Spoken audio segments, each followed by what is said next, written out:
Afternoon. Hello everyone, good afternoon, and welcome to Big Questions. Whether you've been here the last couple of weeks or this is your first time, a big warm welcome from the Christian Union who hosts these events.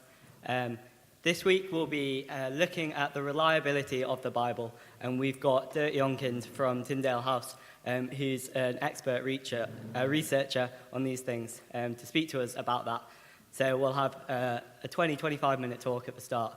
Then we'll break off and allow you to ask your questions to one another, raise your objections. We'd love to hear them. And then we'll come back together to hear your questions. So do be texting them in to the number that's about the room. And without further ado, I'll hand over to Dirk. It'll just be a minute.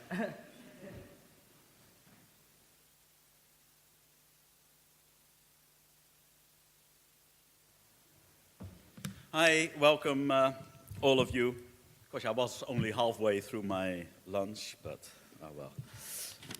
You just continue eating, munching, and do all the things that you normally do over lunch. On your table, if I'm not mistaken, there's a good chance you have a Gospel of Mark, which is one of the 4 Gospels in the New Testament. And I'm going to do a decent job this lunch. It's a bit arrogant, perhaps, I'm going to do a decent job, but I'll explain. I'm going to do a decent job in undermining its reliability. It was not specifically what I was asked to do, but we'll see what we can do about it.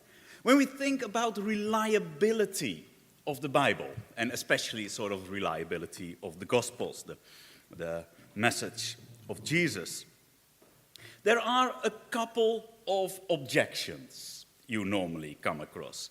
And I'm going to phrase them in a way that just blatantly reveals my point of view, which is actually remarkably in line with what Christians have believed over the last 1900 years or so. And the first objection you will come across quite often, and I hope you may have it or not, or overcome it, is the problem with the Bible is that it talks about God.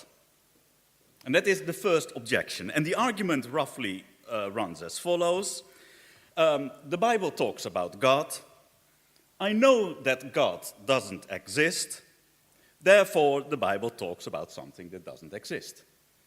Now, this is, of course, sort of put it in extremis, but this is a large part of the objections you will see against Scripture, against the Bible. That it talks about God, doesn't even try to defend the existence of God, it just assumes that God exists as part of reality.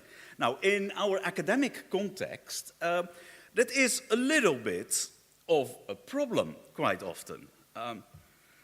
I am teaching New Testament in this local establishment, and as soon as a student in an essay starts to argue from the existence of God, I have to tick her off and tell, hey, wait a minute, academic study is about the logical distinctions we can make on any historical thing, where we only explain reality on the basis of other things, other causes that are part of reality. Yes, in physics, in biology, in maths, and even sort of within biblical studies, we try to explain things as if the only causes there are the natural causes. So then to assume the existence of God without any argument, as the Bible does, can come across as quite a big obstacle. Okay, the second objection is, and I'm not going further into this objection, but the second objection I find quite often is that people object to the fact that the New Testament has been written 2,000 years ago. And the objections that follow from that are a little bit like, of course, it talks about customs, it talks about things, a political situation of 2,000 years ago. It talks about social sensitivities which we have developed over the last 10 years, which the New Testament doesn't reflect. Talks about certain social concerns, slavery, and all that. Yes, I accept all those, but 90% of those come down to the fact that the New Testament is not written, 10 or 5 years ago, last week. It's been written 2,000 years ago. The New Testament and Christian faith in general is unapologetically historical. It is unapologetically placed within the historical context. But then comes the third objection, and this is the one we're going to think about a little. And that's this one. It is the Dan Brown Da Vinci Code type of objection. And that is that the Bible has been tampered with by the church in the course of history. And that's a tricky one, because how can I prove, how can I demonstrate a negative? How can I demonstrate that it has not been tampered with, that it has not been falsified by the church? It's a tricky one. But I think the only way to go about this is to find the strongest arguments in favor of the tampering arguments. So I'm going through now, throw everything and the kitchen sink at this thing. I'm going to try to demonstrate that the Gospel of Mark, which is the one on your table, has been tampered with by the church. And I think I have some good evidence in favor of it. Okay, just to reassure some of you, I think there are even better arguments against it. But there are still good arguments in favor of it. And it has to start with the realization, how did this printed thing come to us? Of course, first books were printed in the late 15th century. Before that, it was always copied by hand, which means that we have to rely on manuscripts. Now, there would be no problem if the original manuscript that, let's assume it was Mark, that Mark wrote of his gospel, that it's still in existence. It's not. We have to do with copies of copies of copies of copies of copies. For many parts of Mark, the oldest text we have is sort of 300 years after Mark was written. So there's a considerable gap of several centuries between originally written and our oldest manuscripts. And our oldest manuscripts do not always agree with one another on what exactly is written in Mark. And I'm not going to put this under the carpet in any way, but it raises a couple of issues. We have different manuscripts with different wordings of the text of the gospel, and we're going to have a look at some of those wordings. So the first question is, how can we be sure what the text says if it has a couple of options in the different manuscripts? And the second question is then the lethal one. Are these differences the result of attempts to introduce changes to the Christian message? Now, let's start with your Gospel of Mark and go towards the very end of it. I think that's page 44. Normally, the end of a book is the sort of highlight, the climax sort of thing. But then it's very important to get it correct there. Now, what do I see on page 44 under a thick black line? Something in between square brackets that says, the earliest manuscripts and some other ancient witnesses do not have verses 9 to 20. And then we get verse 9 to 20, which basically describes the resurrection of Jesus. Okay, so playing devil's advocate here. Here you have a good example where no, apparently the Christian church, later than original, added an account of the resurrection of Jesus, but in the original version of Mark, Mark ended at verse 8, no, where it says, the women said nothing to anyone because they were afraid. That's quite a difference to a sort of triumphant description of the resurrection of Jesus, isn't it? So here we have a potentially good argument that the Christian church has tampered with the Gospel of Mark in order to introduce the resurrection of Jesus into the story. Okay, a couple of things here. First thing is, if the Christian church was really sort of trying to introduce this sneakily, why do we print the sort of warning here in between? I mean, what would the church gain by saying the earliest manuscripts and some other ancient witnesses do not have these verses? Actually, the Christian church, with regards to these verses, has always been very open about that some manuscripts have them and some don't. So that's the first thing. Christian church never made a secret that there are these textual differences.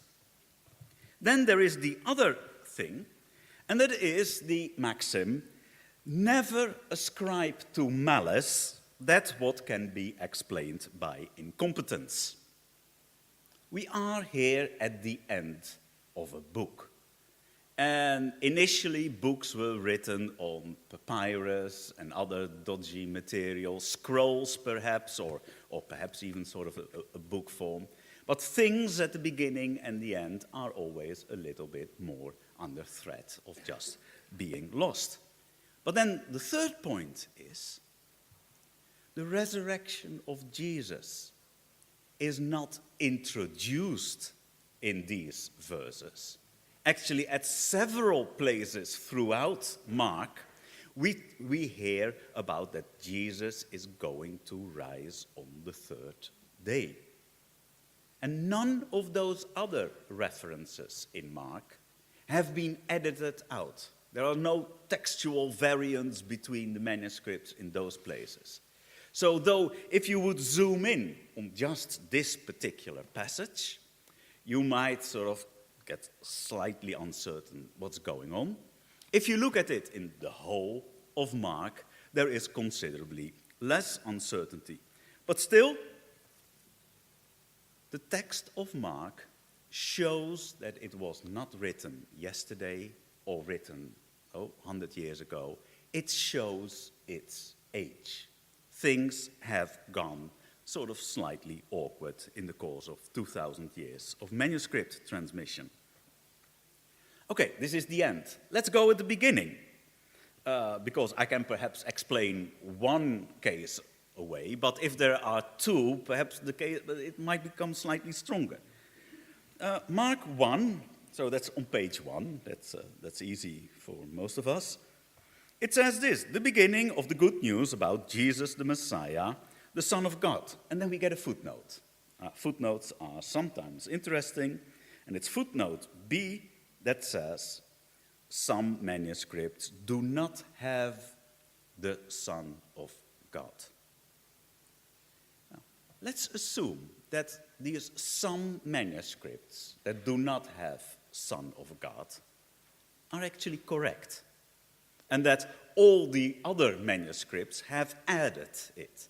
So we're talking about Mark writing about Jesus the Messiah, and it was only later when the church started to believe that Jesus was the Son of God that those verses were added, just to make sure that nobody who was reading the Gospel of Mark could miss that Jesus is actually the Son of God, but it was not part of original Christian teaching. That is almost the suggestion you could sort of build on this. How do you go about this? Is this really conspiracy? Well, let's assume this. If it is a conspiracy, it is executed remarkably incompetent. Because if we would just read a little bit further, to the bottom of the page, verse 11, there we get a voice from heaven, God speaking, saying, "You are my son. With you I'm well pleased." No textual variant there whatsoever. So if it was a sort of conspiracy to make Mark into a gospel that says Jesus is the Son of God, well, then there's the problem of verse 11, where it actually is part of the structure, of the undebated structure of the Gospel of Mark. So, okay, I would grant it. Verse 1, yes, you can have doubt whether or not Mark would write or had written Son of God or not. And I'm studying these manuscripts on a daily basis, and there is a good case to have some doubt. But the effect of the uncertainty of verse 1 has disappeared by the time you arrive at verse 11, and by the time you end up in Mark 16, at the very end of the book, you have had plenty of confirmations that Jesus is indeed presented as the Son of God. It's part and parcel of Mark's gospel. Oh, but then I have a third example, because now we're going to build the strongest possible case. And this example you find on page 3.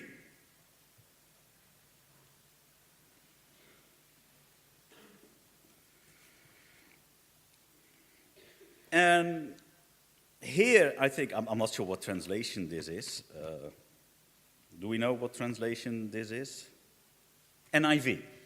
The NIV has made here a choice which many people would say, ooh, that's a bit of a dodgy choice, but they made a choice. So let's assume.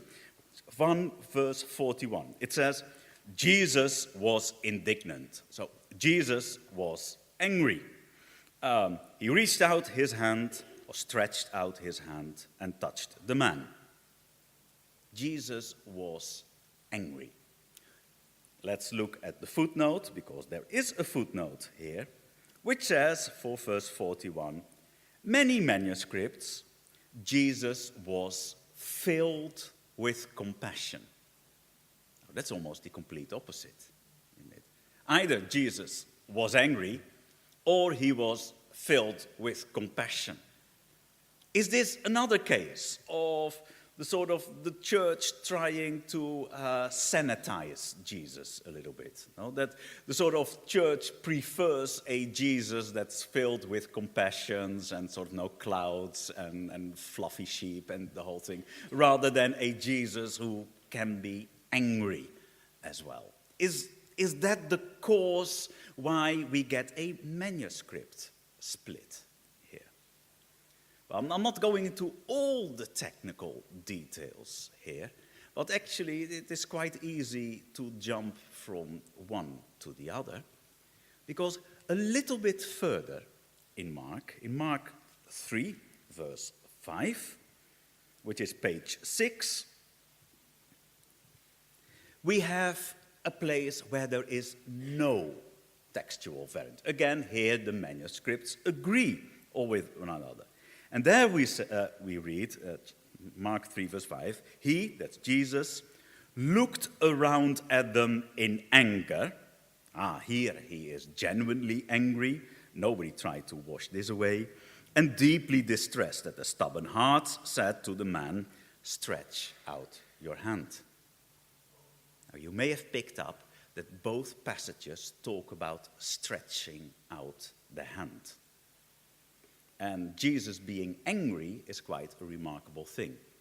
Now, one of the scribal explanations for how the textual variant in chapter 1 came into being is that there were several monasteries in the 4th century where you had to know one gospel by heart before you were admitted into the monastery. So you knew the gospel by heart. And then your boss told you, okay, copy the Gospel of Mark, which you happen to know by heart. And then you get a passage in chapter 1 where it is talked about stretching out your hand. And your memory starts to, triggered here, stretching out hand. Had to do with Jesus angry. What do I read? He's filled with compassion. Must be wrong, I changed the 3 or 4 letters, and it is Jesus was angry and stretched out his hands. And it is a sort of misremembering of something that would actually occur 2 chapters later. That is one very scribal way of explaining this. Now, regardless of what you would decide as a text critic, no, you're all pretty smart, you're all able to make your own assessments if you put your mind to it. I mean, kind of textual criticism is not that difficult after all, if they let me do it. But gosh, okay, every time falling off the stage here, but it's, sorry, that's me here, but I'm not falling off, it's just, okay, leave it. If I can do text criticism, you can do it. But there is a thing that all 3 variants have in common. And that is that all of them occurred very, very early in the history of the Christian church. Each of them must have occurred within the first 200 or 300 years, where we get those big variants existing. That means that because the manuscripts started to differ, they started to have different readings, we see that we have several lines of transmission back into the distant past. And it is not just several lines of transmission back into the distant past, it must have been several independent lines of transmission back into the past. And we started with the assumption that can we prove that the church falsified the message? Well, we can certainly demonstrate that there were textual variants. That's what we can demonstrate. And that some of these textual variants have quite a sort of big impact if you treat them in isolation. Not if you treat them as part of the whole gospel, but in isolation they can have quite a big impact. But at the same time, those different lines of transmission have never been brought into one consistent, unified stream. That is, the textual variants we have, the very old textual variants we have, the important textual variants we have, demonstrate that the church never imposed uniformity, never imposed wholesale change, because otherwise we would not have these important variants. And that, in a very roundabout way, it is not a bad thing to have these uncertainties in the text. Okay, the text shows its age. Yes, it is 2,000 years old, that's true. But those independent lines with those differences guarantee that we have many independent voices of what the original message of Mark was. So I am happy to live with those places where I really have to rack my brain to see what's probably the original text. Because in a way, it provides me with independent testimony to what Mark originally wrote in the first place. So therefore, I do not buy the sort of argument that the church has falsified Mark. I see too many independent lines going back far into the earliest centuries where the church did not impose any uniformity. Last year, I buried my mum. no, she was 89. She was beautiful. She died in my arm. But in the final years, gosh, she was wrinkled, and she had picked up scars in her life, and her hair was not like it used to be. She was really, really old physically when she died.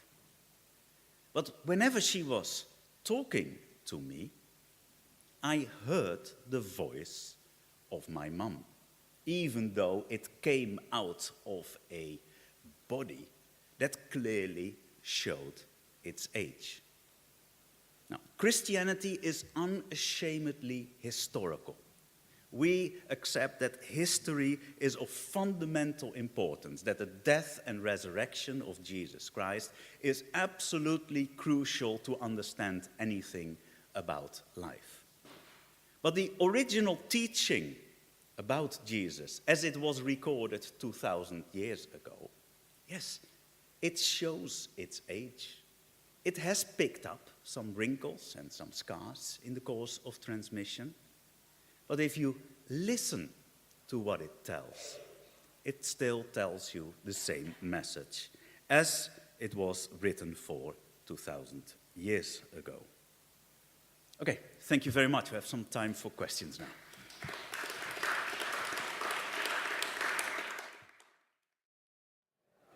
Great. If you could draw those discussions to a close, thank you.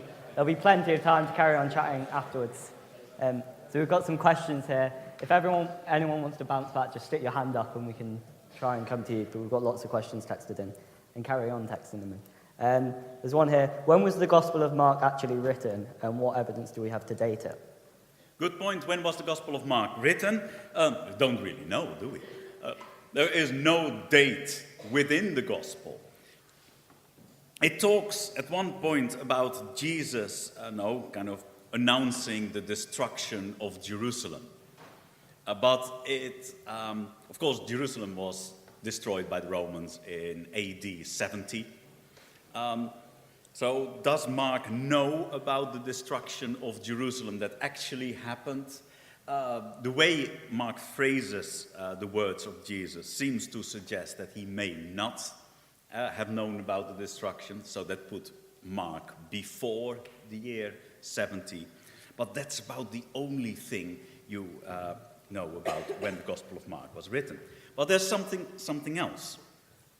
Before the Gospel of Mark was written down, the stories in the Gospel of Mark, so the individual paragraphs, the individual discussions of Jesus with the Pharisees, or the individual healings, those were stories that were memorized, taught within all the churches. So when Mark wrote his Gospel down, he was not writing anything that the average member of a church did not know about already. So the teaching of Jesus, as was done by the apostles and those trained by the apostles, etc., was around for 30, 40 years. It was only after a period where those things were transmitted orally, taught orally, that when the eyewitnesses started to die out, that the stuff was actually written down. Great. And you possibly touched on that there. But what about the possibility of Mark being changed before the earliest written account? You addressed how it probably wasn't changed after those original accounts, but what about beforehand? Yeah. What about before? Well, there is here the thing that the apostles, the closest disciples of Jesus, died. The first one sort of died in the year 48. We can date that one reasonably precise. And then the Apostle Paul may have died in the early 60s or not. Some of the other eyewitnesses are known to have died in the late 1st century. But we have a time when we have eyewitnesses alive and stuff being written down. And those two sort of existing side by side. And that seems to sort of guarantee, or at least as far as you could possibly hope for, sort of give some assurance that in the absence of any protests by the eyewitnesses of this is not how it happened, we assume that the written Gospels were an adequate representation of what the eyewitnesses were teaching all the time. But yes, I mean, if you want to have a document demonstrating that from the first century, there isn't. Great. There's quite a few questions about other Gospels and how the church chose the 4 that we have in the Bible today. What are your thoughts about the other Gospels that the church decided not to choose to put in the Bible? Good point. The other Gospels that did not make it into the New Testament is quite often how it's said. First thing is, read them. I warmly encourage you to read the Gospel of Thomas and the Gospel of Mary, etc. And after a first reading, you know why they are not part of the New Testament. Because their core message is fundamentally different. Matthew, Mark, Luke, and John, so the 4 Gospels in the New Testament, they share some characteristics. One of them is that they present Jesus as the one who was announced in the Old Testament. So he was prophesied. He was the fulfillment of prophecy. And that he came to earth, so being the Son of God, he came to earth, he took on humanity, in order to give his life as a ransom. And then, of course, that Jesus actually physically died and rose again. Now, for example, the Gospel of Thomas, you don't get this Jesus. You get a very ahistorical Jesus. You don't get the names of tiny hamlets or of details of whether the grass was green or whatever. You get very abstract things that Jesus is supposed to say. And one of the things is, at the end of the Gospel of Thomas, you get, for example, the so-called Apostle Peter in the Gospel of Thomas, asking Jesus, send Mary away, because women are not worth of eternal life. Naughty Peter, you would say. That's not what you would say. And no, kind of half of us here are female, so send you away because women are not worthy of eternal life. Now, what is the answer of Jesus in the Gospel of Thomas? He is not saying, Peter, you are wrong, but in the Gospel of Thomas, Jesus says, what I will do is I will take Mary and give her a male spirit so that she becomes male and be worthy of eternal life. Now, those are not the words of a creator who created humankind, no, male and female, in his own image. There is something fundamentally different going on. But yes, the best answer is, why not the alternative Gospels? Read them and you'll see the difference. From the very beginning, the church has always believed those 4 Gospels and none of the others. And that seems to go back into times where we don't have any evidence for. But as soon as we have evidence, it is the 4 Gospels. And that is from halfway through the 2nd century. Let's see. I think that's enough for now. Right. I think this one's quite relevant for you. We haven't got much time, so quick answer, sorry. The Bible was not written in English. How can we trust the translation? How can we trust learn Greek and check yourself? Of course, you all should learn Greek. last year, thank you for the plug, I don't know who asked the question.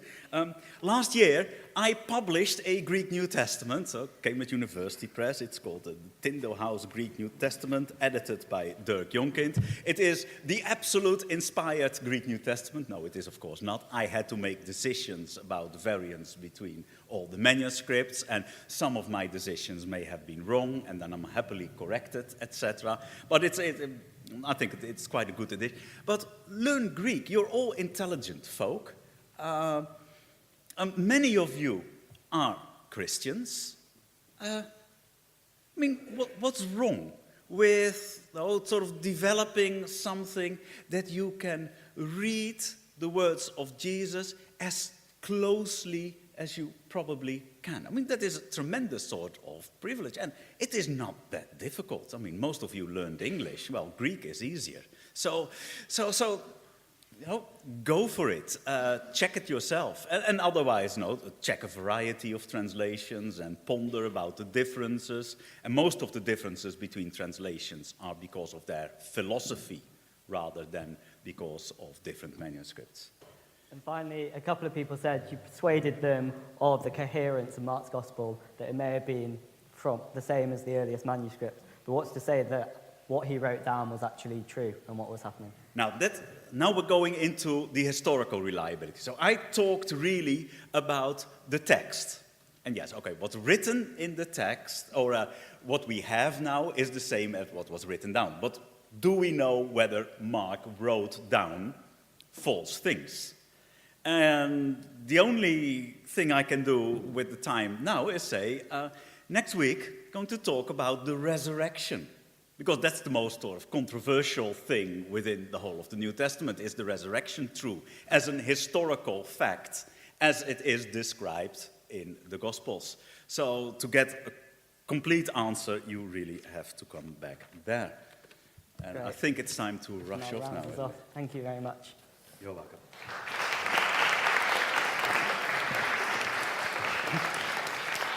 Yeah, thank you, Dirk. As he said, next week there's a talk on the resurrection, so please do come back for that, and we'd love to hear your questions and arguments then as well.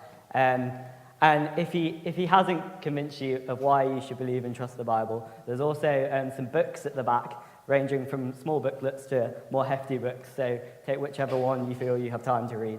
And also carry on the conversations here, carry on chatting amongst yourselves. Unfortunately, Dirk has to rush off because he's teaching in a few minutes. But if you really do have pressing questions for him, write them down on a feedback card and put your details on there, and we can possibly get them to him and he can answer them for you. But once again, thank you very much. Hang around or rush off as you need to, and desserts will come out for you to eat in a moment. Thank you.